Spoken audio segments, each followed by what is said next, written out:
Korupsi melilit 3 lembaga negara, eksekutif, legislatif, dan yudikatif. Pada Mei 2014, Ketua Komisi Energi DPR Sutan Batugana menjadi tersangka kasus dugaan korupsi pembahasan APBN tahun 2014 di Kementerian ESDM. 4 bulan berselang, sejawatnya di Partai Demokrat, Jero Wacik, terpelanting kasus pengadaan proyek di kementerian yang sama periode 2011 hingga 2013. Menteri Energi dan Sumber Daya Mineral ini menambah panjang daftar politikus Demokrat yang tersandung korupsi. Sebelumnya sudah ada Muhammad Nazarudin, Angelina Sondak, Andi Malarangeng, dan bekas Ketua Umum Partai Demokrat Anas Urbaningrum. Hingga penghujung tahun, 2 politikus Demokrat ini, Sutan Batugana dan Jero Wacik, belum ditahan bersama 9 orang lainnya. Berikut daftar tersangka yang belum ditahan komisi yang dinakodai Abraham Samad itu. Jika 11 tersangka tadi masih dalam tahap awal, tidak begitu dengan Akil Mokhtar, bekas Ketua Mahkamah Konstitusi. Pengadilan Tindak Pidana Korupsi yang dikuatkan dengan Pengadilan Tinggi Jakarta telah mengganjar Akil Mokhtar hukuman seumur hidup.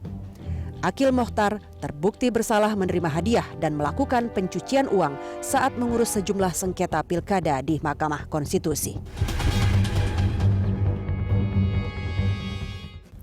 Kembali bersama saya dan Mas BW dalam DBS To The Point. Mas, baru saja Mas BW jelaskan soal keterlibatan sekolah atau guru. Di Jogja juga tampak pada waktu itu melibatkan sejumlah siswa. Kita coba lihat gambarnya. Kalau melihat gambar seperti ini, Mas, itu kan ada harapan kita pada masa depan tentang mengurangi perilaku korup ini. Iya. Jadi kami di sana itu punya masuk di kelompok-kelompok. Jadi strategic partner kita tuh udah mulai masuk di anak-anak, anak muda. Jadi ada kelompok anak muda yang anti korupsi. Dan bukan hanya di Jogja kan? Bukan hanya di Jogja, itu udah se-Indonesia kerjasama dengan teman-teman kayak ICW dan lain-lain itu. Nah di sana itu anak-anak kecil kita mulai bangun, kita mulai dorong. Misalnya waktu acara festival anti korupsi terjadi, anak-anak kecil yang usianya di bawah kelas 6 ke bawah gitu, kita bikin games. Masuk melalui penyidik kecil KPK. Jadi kita masuk di situ. Terus kita juga mulai masuk bahwa pendidikan anti korupsi itu harus fun. Jadi kita juga masuk di itu ada games anti korupsi. Bahkan kami sekarang udah mulai masuk di YouTube, di Google. Jadi e-learning gratifikasi kita itu bisa diakses di... Mas, bukan karena Anda ada di hadapan saya, tapi saya kira KPK adalah sebuah institusi yang membanggakan publik. Jadi saya tidak heran kalau banyak orang yang mengikuti itu di Jogja, termasuk kirapnya yang ribuan orang, bukan? Kalau Anda lihat kirap seperti itu, apa yang ada dalam perasaan Anda? Satu, ini kayak orang, apa ya, kemarahan orang itu ditransformasi menjadi saya ingin bersama-sama KPK dan penegak hukum lain memberantas korupsi. Itu ekspresi itu muncul gitu. Karena mereka itu melakukan itu, misalnya contoh ya, bagaimana gambar tikus yang simbolisasi koruptor itu diinjak, dijadikan sesuatu yang musuh. Jadi dia mulai melihat loh, ini kalau yang musuh itu kamu tikus dan kamu musuh saya. Nah kalau bisa seperti itu menjadi menarik gitu. Sampai ada cap tangan juga orang melakukan itu. Yes, jadi cap tangan ini juga bagian dari simbol. Saya ingin terlibat dan saya ingin menggunakan tidak hanya mulut saya yang pandai bicara, tapi seluruh organ saya itu saya bisa pakai. Kalau mau pakai refleksi, anggota dewan kita kan menggunakan mulut sebagai parle tuh. Tapi kan harusnya berpihak dan berfungsi pada kepentingan kemaslahatan dan kewajiban itu. Dan itu simbol tangan itu adalah saya ingin bekerja dengan kedua tangan saya. Kenapa kita punya 2 tangan dan 2 kaki? Karena harus lebih banyak kerja daripada banyak bicara kan begitu. Nah itu simbolisasi kita ingin terlibat dari proses. Mas, yang begini kan kita masih harapkan hasilnya dari ke depan ya. Walaupun tentu sikap seperti ini sudah ada di hati publik sebenarnya anti korupsi, tapi hasil konkretnya dan akan makin lebih besar ke depan. Tapi begitu banyak korupsi yang masih berlangsung. Pernah kita bicara dengan seorang mantan anggota KPK, ketua KPK malah, Taufikur Rahman Ruki, dia bilang, saya tanya apakah kita masih seperti dulu? Masih seperti yang dulu katanya di korupsi. Lalu kemudian ada cerita tentang korupsi politik dan mengatakan bahwa salah satu soal kita adalah karena high cost politik kita. Mas, ada beberapa program yang sudah dilakukan oleh KPK. Pertama kajian. kami mengkaji high cost politik itu di mana masalahnya. Jadi kita punya semacam anatomi masalah di situ. Karena salah satu strategi yang dilakukan oleh KPK adalah kalau ingin masuk di satu sektor, dia harus mempelajari bisnis proses yang ada di situ A to Z-nya. Dengan begitu anatomi kita paham.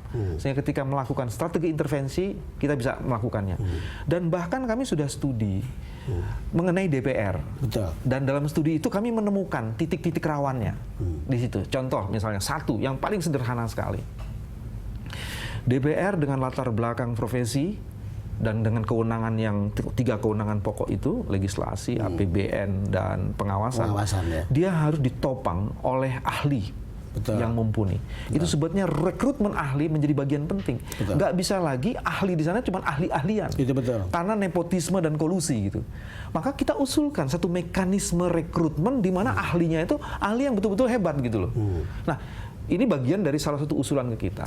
Ke DPR. Kedua, misalnya dalam kajian kami, mekanisme akuntabilitas harus dibangun. Sekarang DPR melalui Undang-Undang MD3 mempunyai hak untuk mendapatkan dana aspirasi. Ya betul, ada dana aspirasi terus. Tapi masalahnya mekanisme kontrol penggunaan dana itu justru nggak ada. Iya. Kalau itu yang terjadi, sistemnya itu dari awal sudah potensial korup. Betul. Nah, kalau kita mau meminimalisasi potensi itu, perbaiki sistem itu. Kalau enggak, contoh yang lainnya nih, akuntabilitas. Ada badan akuntabilitas keuangan yang harusnya ada di Dewan itu. Betul. Kenapa? Karena dia harus menindaklanjuti temuan-temuan dari BPK. Kalau badan ini nggak ada, dulu badan ini ada. Terus bagaimana yang menindaklanjuti temuan-temuan itu? Apa langsung ke komisi? Akibatnya seluruh temuan yang dilakukan oleh auditor kita di lembaga tinggi negara, terus tindak lanjutnya menjadi tidak maksimal. Ini bagian dari sistem yang menurut kami potensial korup juga. Potensial korup. Tapi faktanya kan begini, Mas. Mas BW tahu bahwa begitu banyak anggota DPR yang terlibat. Bahkan DPRD juga banyak yang terlibat. Ini cerita politik yang ongkosnya mahal untuk orang duduk di situ. Orang mengatakan dia harus membeli suara. Lalu kemudian menyalahkan rakyat yang mau rakyat suaranya dibayar. Sekarang siapa yang memulai kan? Kan selalu orang yang membeli yang selalu memulai, lalu kemudian ada supply and demand di situ. Problem awalnya itu adalah ketika ingin mendapatkan suara rakyat, dia tidak melakukan investasi sosial di masyarakat. Jadi dia pakai cara shortcut. Nah, kalau shortcut ada biayanya. Itu betul. Itu satu. Terus yang kedua, ternyata kalau lihat dari komponen biaya dari sebuah proses pemilihan, yang paling mahal memang memperkenalkan dirinya bahwa dia pantas untuk dipilih gitu loh. Nah, kalau kita bisa membangun komunikasi antara konstituen dengan potensial kandidat jadi DPR atau orang yang sudah jadi DPR, ini mungkin menarik.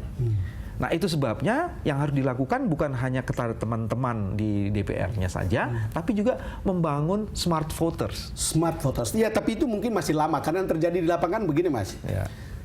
Dia memperkenalkan diri, membiayai, bawa kartu, bawa uang. Lalu kemudian satunya lagi bawa uang. Dan itu kemudian seperti orang bertender untuk mengatakan siapa yang paling banyak membayar uang. Dan ini kemudian kita masuk dalam sebuah perangkap yang kita tidak tahu seperti apa harus kita mengakhiri, Mas.